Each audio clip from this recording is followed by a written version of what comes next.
Bonjour à toutes et à tous. Alors je me disais que j'aurais peut-être dû changer mon titre pour que tout le monde se sente concerné et plutôt d'appeler cette petite prise de parole « Comment est-ce que le numérique peut générer une contribution sociétale ?»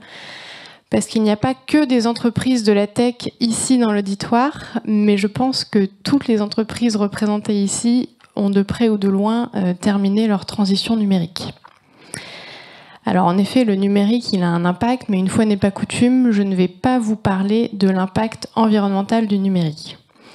D'ailleurs, on dit aussi que le numérique, c'est plutôt fantastique, que ça facilite la vie des individus et même des entreprises.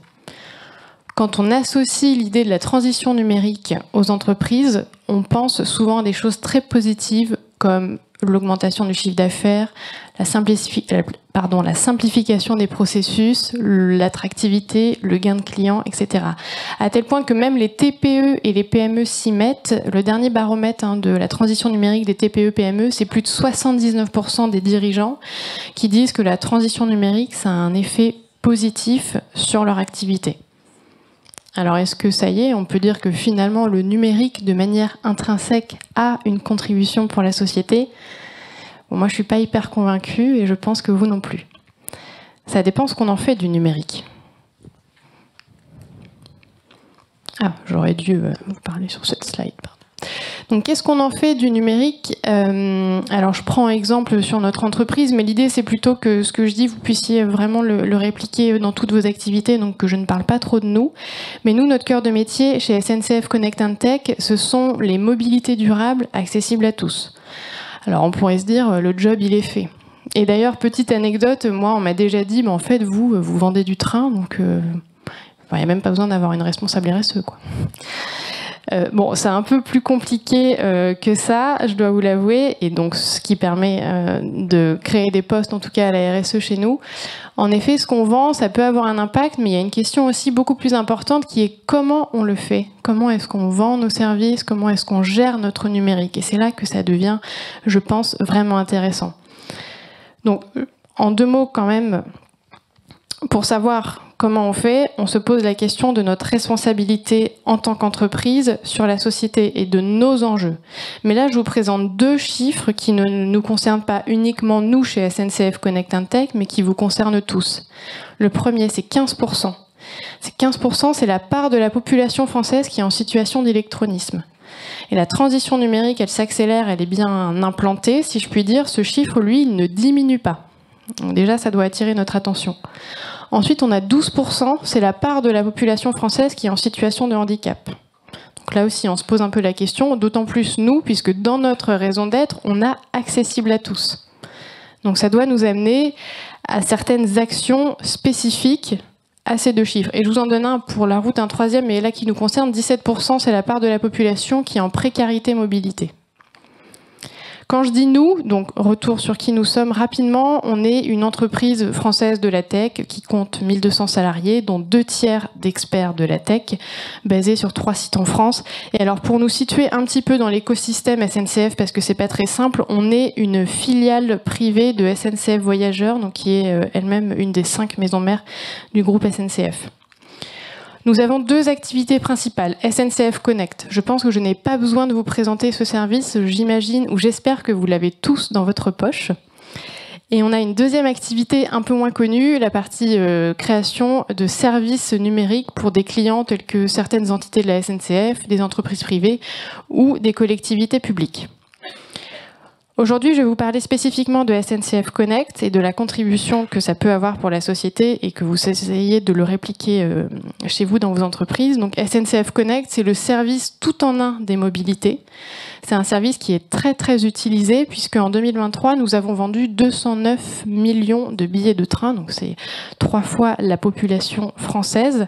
On est parmi les sites de e-commerce les plus utilisés en France. Très bien. On se souvient des 2 chiffres, les 15%, les 12%. Qu'est-ce qu'on en fait de ces personnes ? Comment on s'assure que notre service, il est utilisable par tout le monde ? Là, j'ai un seul mot, c'est l'accessibilité. Un seul mot que je vais décliner en 3 thématiques, et il y a au moins 2 de ces 3 thématiques que vous pouvez essayer de voir sous le prisme de votre propre activité pour pouvoir ensuite les décliner.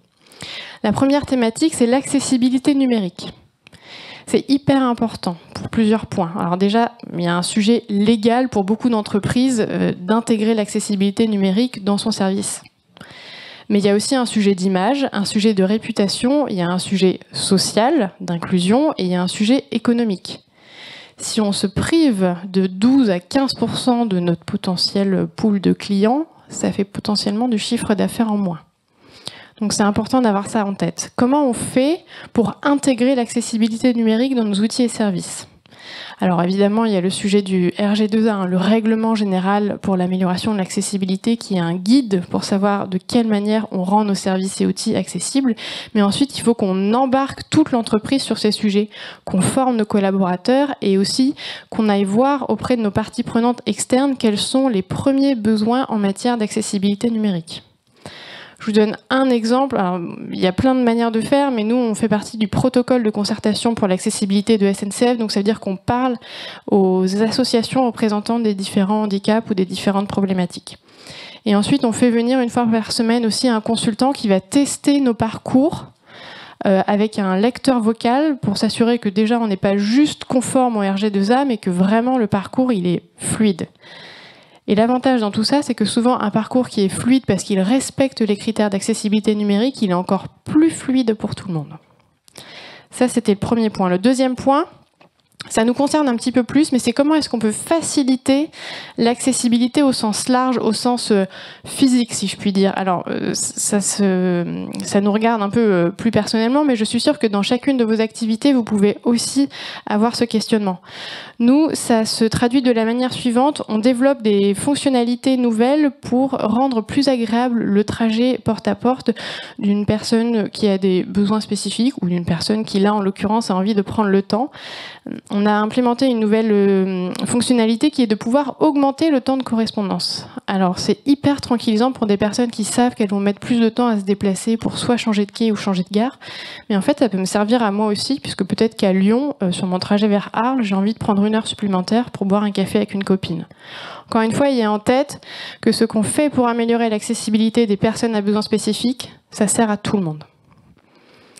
Et le troisième sujet qui, là, à nouveau, est vraiment universel, si je puis dire, donc j'ai mis le nom de notre partenaire, mais c'est le sujet de la lutte contre l'électronisme. 15% des personnes en France sont en situation d'électronisme, donc c'est des personnes qui vont être très mal à l'aise avec l'utilisation des outils numériques. On peut traiter le sujet et on n'a pas à le faire seul. On peut se rapprocher d'associations. Il y en a une qui a été mentionnée plus tôt, la Reconnect, mais on peut se rapprocher d'associations qui ont déjà un maillage territorial très très bien ancré et qui accompagnent des publics cibles à l'utilisation de différents outils numériques, alors que ce soit des outils pour le service public, mais aussi d'autres outils plutôt privés comme le nôtre, même si on a une vocation de service public, si je puis dire. Et là, on va nous former des médiateurs du réseau national PIMS Médiation à SNCF Connect à ces fonctionnalités. Et eux, ensuite, vont s'adresser à leur public cible pour les former et casser un peu les barrières que ces personnes peuvent avoir à voyager ou à prendre un transport parce qu'elles ne savent pas comment utiliser notre outil numérique. Pour ce faire encore, vous embarquez plusieurs personnes, vous embarquez les salariés de votre entreprise, vous embarquez la direction et vous embarquez des partenaires externes.